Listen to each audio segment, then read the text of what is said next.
If your Frigidaire portable air conditioner is showing a P1 error code, it's warning you that the internal water tank is full.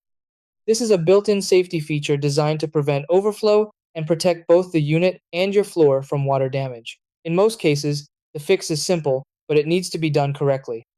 Start by turning the unit off and unplugging it. Never drain the system while it's powered on. Locate the drain plug at the lower rear of the unit and place a shallow container underneath.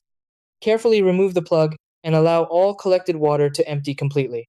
Once finished, reinstall the plug securely before restarting the unit.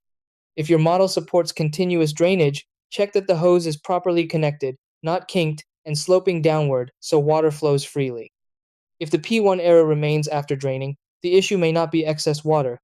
Inspect the drain line for clogs, confirm the unit is sitting level, and check that the air filter is clean to prevent excess condensation. Frozen evaporator coils can also trigger false P1 alerts.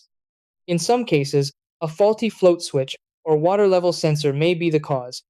As a final step, perform a full reset by unplugging the unit for several minutes, then plugging it back in and restarting.